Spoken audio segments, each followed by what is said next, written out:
या थेल्स प्रमेय का विलोम पढ़ें।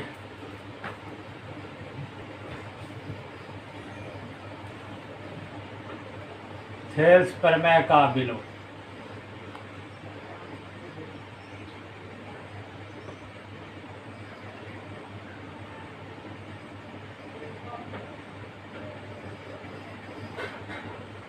इसे बीटीसी के अनुसार थ्योरम 6.1 का भी विलोम बोले। तो कि स्टेटमेंट को याद रखें। इससे पहले का वीडियो में बहुत ऑब्जेक्टिव का चर्चा की थी, क्या क्या पूछा था, इसमें भी पहले इसका भी बात। सबसे पहले याद रहे कि यह थ्योरम ही अपने आप में एक ऑब्जेक्टिव भी है, फॉर्मूला भी है, जिसे हम लोग सूत्र के रूप में एक्सरसाइज में प्रयोग करें। अर्थ समझ, ये थ्योरम बिल्कुल याद होना चाहिए। थेल्स थ्योरम का विलोम, इसका क्या कथन है, जो पहले हम लोग पढ़े उसी का जस्ट विलोम। इससे पहले वाला एक बार रिपीट करते पढ़े। उसमें कहा गया था कि यदि त्रिभुज के एक भुजा के समांतर दो अन्य भुजाओं को भिन्न भिन्न बिंदुओं पर प्रतिच्छेद करने के लिए अगर एक रेखा खींची जाती है, तो वे बिंदुएं उन भुजाओं को एक ही अनुपात में विभाजित करते हैं। अब इसका स्टेटमेंट क्या होगा, उसका विलोम। इसमें कहा जाएगा कि यदि एक रेखा ऐसा खींचा जाए कि त्रिभुज के दो भुजाओं को अगर एक ही अनुपात में विभाजित करे, तो वह रेखा तीसरी भुजा के क्या होगा, समांतर। देखिए पढ़िए सेंटेंस यही होगा। यदि एक रेखा किसी त्रिभुज के दो भुजाओं को एक ही अनुपात में विभाजित करे, तो वह तीसरी भुजा के समांतर। सेम यही स्टेटमेंट। इससे पहले एक बार अर्थ के रूप में इस तरह से भी समझते हैं। जैसा कि इसका अर्थ है, इस पिक्चर के अनुसार त्रिभुज ABC, अगर एक रेखा इस तरह से यह खिंचा हुआ DE, तो इसका अर्थ हुआ कि अगर इस त्रिभुज ABC में अगर त्रिभुज ABC में AD by DB equal AE by EC, इसके कथन के अनुसार अगर इस त्रिभुज में AD बाय DB बराबर AE बाय EC है, तो हमें ये याद रखना चाहिए कि DE पैरेलल BC। ये कहना चाहिए, इसका तात्पर्य ये, अगर ये भुजा अनुपातिक है तो ये जो रेखा खिंचा हुआ है, ये एक तीसरी भुजा के क्या होगा, समांतर। ऐसे ही टाइप का फिर देखिए ABC, ऐसे एक भुजा खिंचा, यहाँ D। अब यहाँ भी इसी तरह, अगर इस त्रिभुज ABC में अगर ये BD बाय DA बराबर BE बाय EC, अगर ऐसा होगा तो 100% या DE पैरेलल AC। हमें ये जानना, थेल्स थ्योरम के विलोम का तात्पर्य ये हुआ। अब थेल्स में क्या पढ़े थे, अगर ये पैरेलल था तो ये अनुपातिक था। विलोम में यही पढ़े, अनुपातिक है तो वह क्या होगा, पैरेलल होगा। ये फॉर्मूला एक दूसरे काम किया। फॉर्मूला किस तरह यूज होगा, अगर भुजा अनुपातिक तो ये शर्त क्लियर, यह पैरेलल होगा। यही तो फॉर्मूला हुआ, शर्त हुआ। और थेल्स में पढ़े थे, अगर पैरेलल होगा तो ये भुजा अनुपातिक होगा। इसी तरह और भी एक ट्रायंगल ऐसे इसमें समझाते हैं थ्योरम का तात्पर्य क्या हुआ पर, जैसे ABC, ऐसे भी हो सकता है DE। अगर यहाँ त्रिभुज ABC में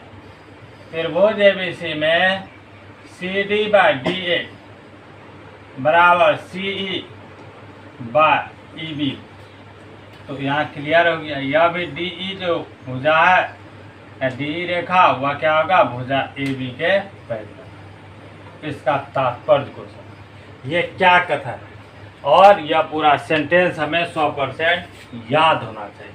तो इस थ्योरम को सिद्ध करने के लिए दो तरीका है, दो टाइप से इसे सत्यापित करते हैं।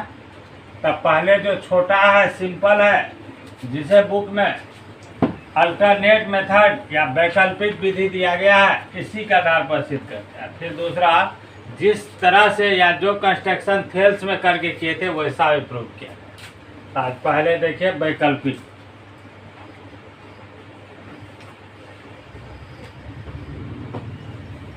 त्रिभुज बनाए, इसका नाम ए बी सी। इसमें एक रेखा या डी ई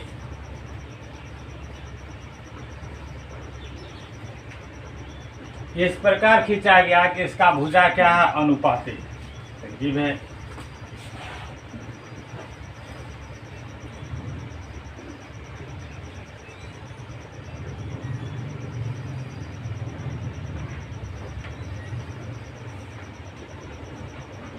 माना कि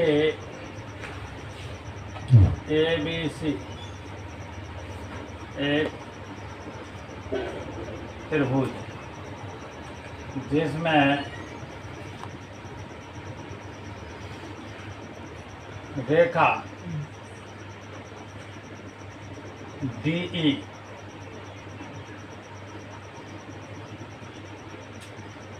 भुजाएं ए बी तथा ए सी को इस प्रकार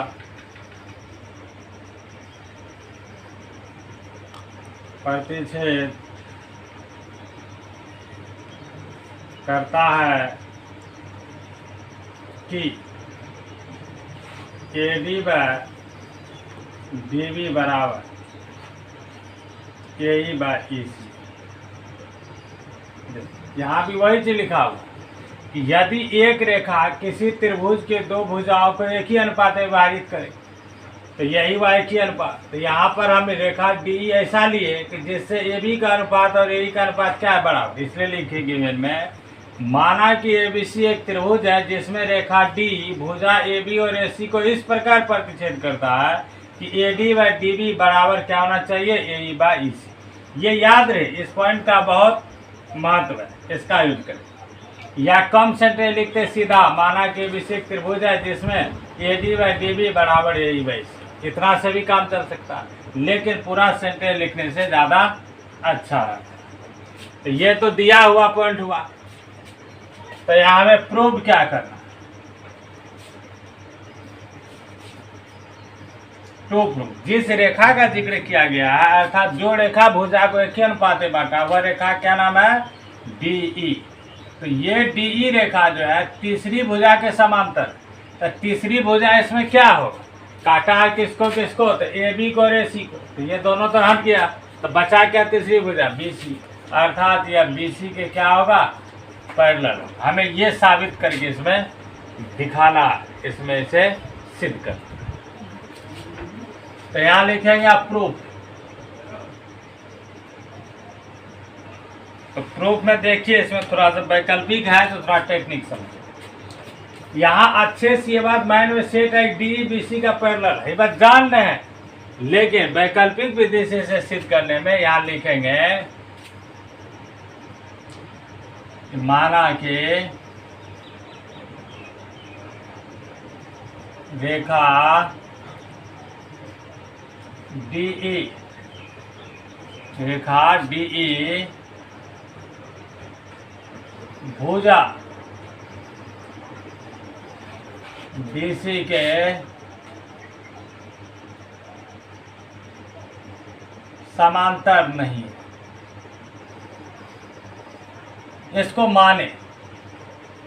वैकल्पिक में ये जो सत्य है इसे असत्य माने, मतलब डीई जो है भुजा बीसी के समांतर नहीं है। तो एक बात सत्य है कि अगर ये इसका समांतर नहीं है तो इस बिंदु डी से एक ऐसा रेखा यहाँ से अवश्य ऐसा जाएगा कि जो बीसी के समांतर होगा। ये 100% सत्य है, क्योंकि किसी एक बिंदु से किसी एक रेखा के समांतर एक रेखा अवश्य होता है। जैसा उदाहरण के लिए अगर ये एक लाइन खिंचा हुआ, यहाँ अगर एक बिंदु दिए तो इस बिंदु से एक रेखा अवश्य ऐसा होगा कि जो इसके पैरेलल होगा, लेकिन एक ही होगा, अनगिनत नहीं। तो इसमें कल्पना क्या की कि डीई इसका समांतर नहीं है, तो नहीं है तो इस बिंदु से एक ऐसा अवश्य कोई रेखा जाएगा जो कि बीसी के समांतर है। तो इसलिए यहाँ लिखा जाएगा इस डी के DFA कर देते हैं। तो इसलिए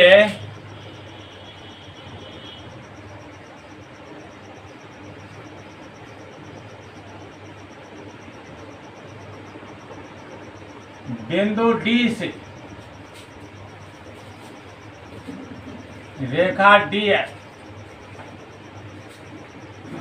इस प्रकार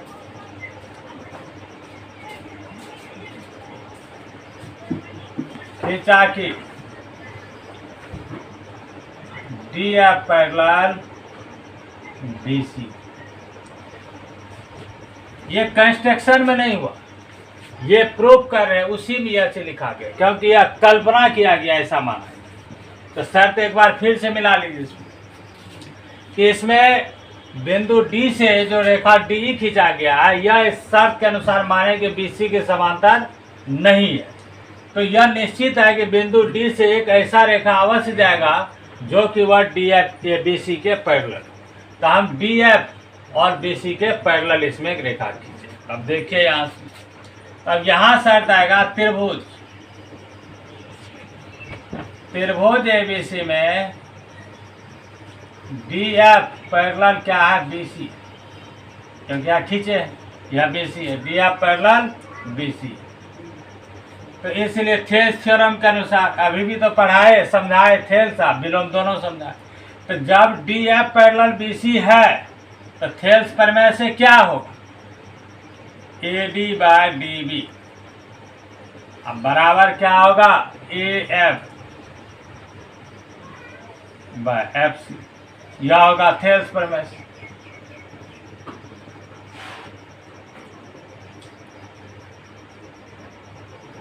इसे फर्स्ट कर, यह थेल्स प्रमेय कंडीशन। अब देखिए या तभी बोले तो इसका बहुत कम। यह अब देखिए दिया हुआ यहाँ लिख दे चुकी A D by D B equal A E by E C, ये दिया हुआ सर, ये दिया हुआ। तो इसमें देखिए दोनों के LHS अच्छे से देखिए क्या है, दोनों के LHS बराबर है, बिल्कुल 100% बराबर है। यहाँ लिख देंगे फ्रॉम फर्स्ट एंड सेकेंड। तो इसके दोनों के RHS भी बराबर, A F by F C, A E by C. अब इसे सिंप्लीफाई करके निष्कर्ष तक पहुंचना। तो यहाँ दोनों पक्ष में एक जोड़ दीजिए या ए एफ और ए सी को चित्र के अनुसार बदल दीजिए, दोनों काम एक ही होता है। तो अच्छा है कि दोनों पक्ष में एक जोड़।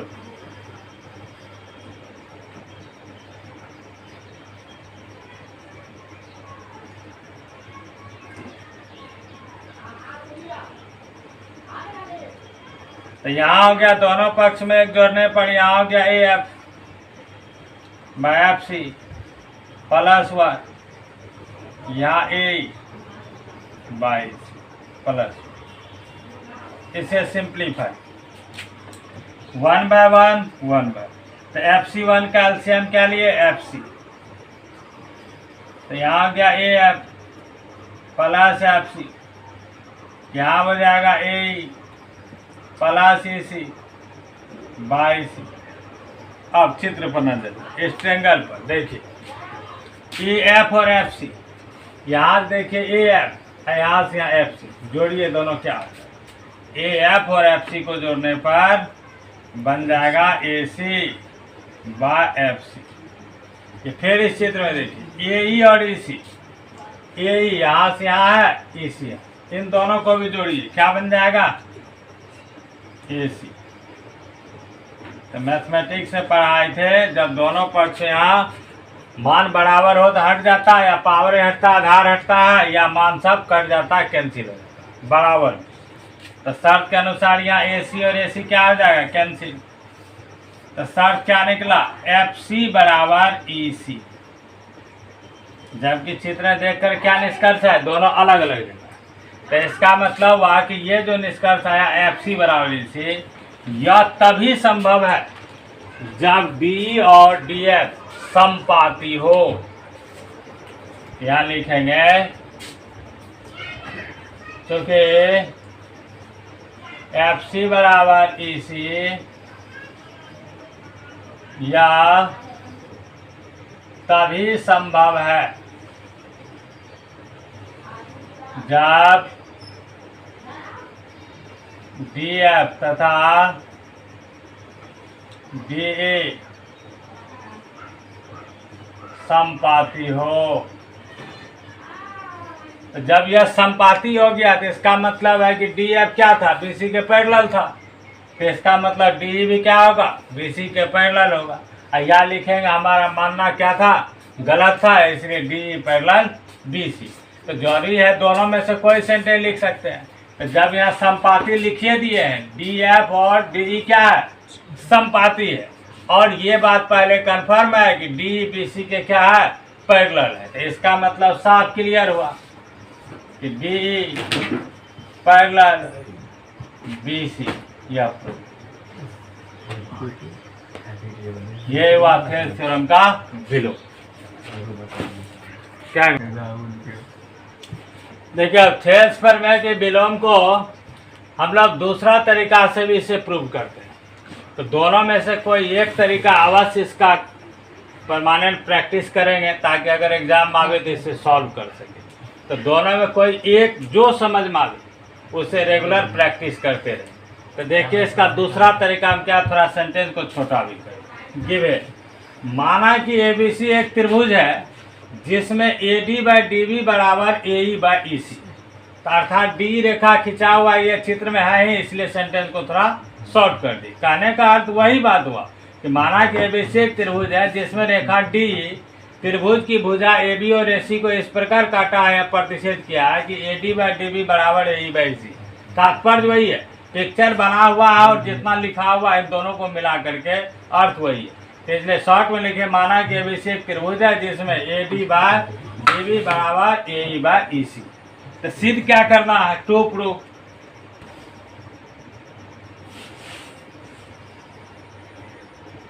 तो सिद्ध करना है कि यह सत्य कथन है कि DE BC के पैरेलल। ये सत्य है, लेकिन इसमें प्रमाण की जरूरत है साबित करने। तो इसमें कंस्ट्रक्शन है, इसमें कंस्ट्रक्शन करना। तो कंस्ट्रक्शन में देखिए, इसे EN परपेंडिकुलर AB,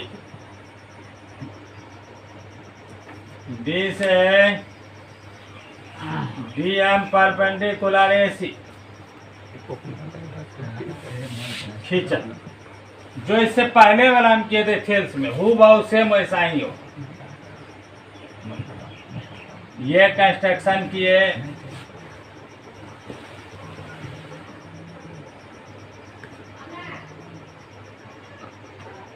ये अब इसमें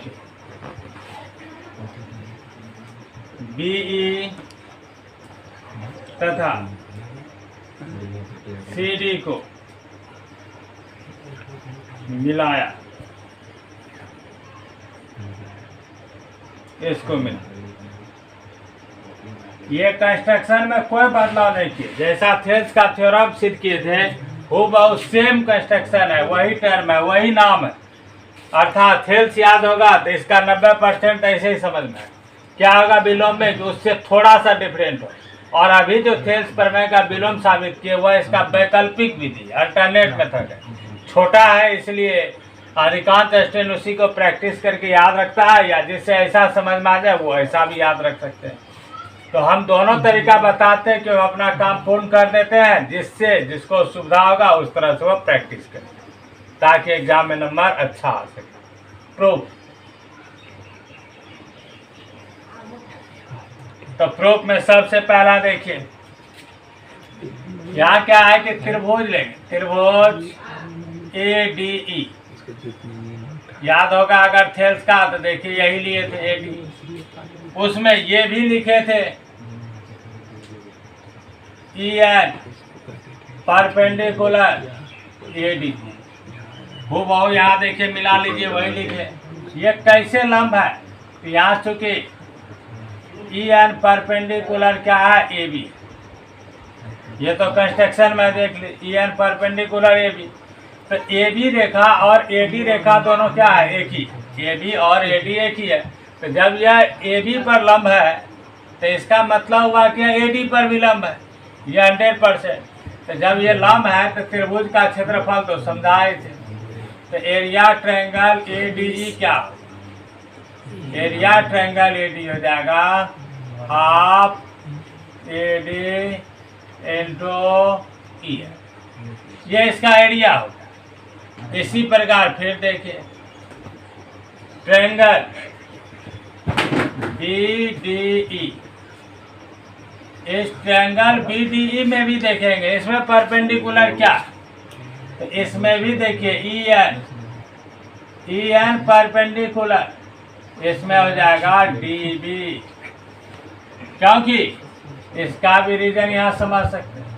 यहाँ भी वही बात हुआ, EN परपेंडिकुलर AB, तो मिला ये AB और DB कोई अलग रेखा नहीं है। DB AD AB वह एक ही रेखा है, वह बिल्कुल एक सीध में आई परपेंडिकुलर हो गया। तो इसका भी एरिया यहाँ लिख देंगे हम, एरिया ट्रायंगल BDE। तो यहाँ देखिए हाफ BD या DB इंटू EN, एरिया अपनी, इन दोनों का अनुपातिक टर्म निकाल लेंगे। तो यहाँ लिखेंगे अब, इसलिए area triangle ADE by area triangle BDE, यहाँ होगा half AD into EN by यहाँ हुआ half DB into EN, cut गया इसमें EN हाफ हाफ, क्या आएगा AD बाय DB, ये हुआ इसका फर्स्ट पार्ट। ये थे, अब यहाँ चाहे तो शॉर्ट में यहाँ लिख सकते हैं, इसी प्रकार अगला वाला पार्ट यहाँ लिख सकते हैं पार्ट, लेकिन नहीं लिखते, हर एक पार्ट को लिख देते हैं। फिर यहाँ लेंगे त्रिभुज ADE में DM परपेंडिकुलर AE, फिर इसका रीजन खोजने लगोगे, तो इसका रीजन में फिर आया, आप देखिए यहाँ से DM परपेंडिकुलर AC है, तो यहाँ ध्यान से देखिए AC भुजा और AE भुजा वह क्या है, एक ही है। तो जब AC पर लंब है तो AE पर भी लंब होगा ही, अवश्य होगा। तो यहाँ लिखेंगे अब एरिया ट्रायंगल ADE, तो त्रिभुज का क्षेत्रफल खेल से ही बता रहे हैं, आधार हाफ इंटू आधार इंटू ऊंचाई, तो आधार हुआ इसका एरिया, ऊंचाई हुआ DM, ये फिनिश। फिर यहाँ त्रिभुज CED, इस त्रिभुज CED में DM परपेंडिकुलर EC है। फिर यहाँ अगर दिक्कत है कि कैसे, तो वही कहानी फिर यहाँ लिखेंगे DM parallel AC।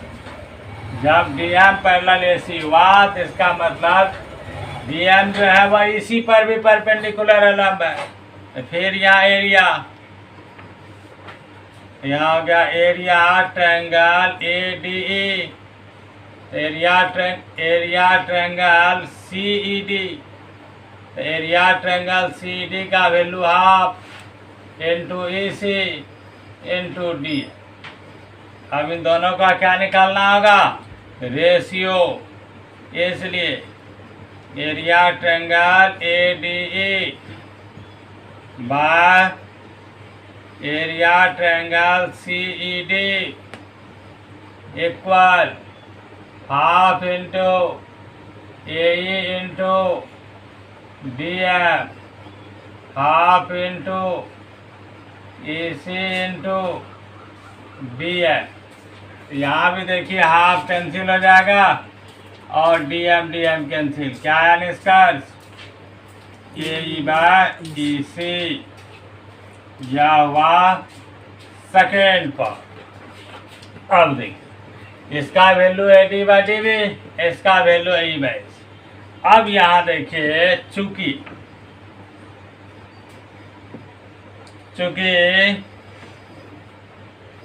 AD by DB equal AE/EC या दिया हुआ है इसे थर्ड। देखिए दिया हुआ है कि नहीं, इसका हेल्प लिया गया, यह पढ़ दिया। तो यहाँ स्पष्ट है कि जब AD/DB इक्वल AE/EC है तो इस AD/DB और AE/EC इक्वल है तो फर्स्ट सेकेंड थर्ड से, इसका मतलब हुआ कि ये और ये भी क्या होगा, बराबर होगा, बिल्कुल 100%। यहाँ लिख देंगे फ्रॉम फर्स्ट सेकेंड थर्ड। तो इससे साफ क्लियर हुआ। इससे क्या निष्कर्ष निकलेगा, area triangle ADE by area triangle BDE लिखे यहाँ से।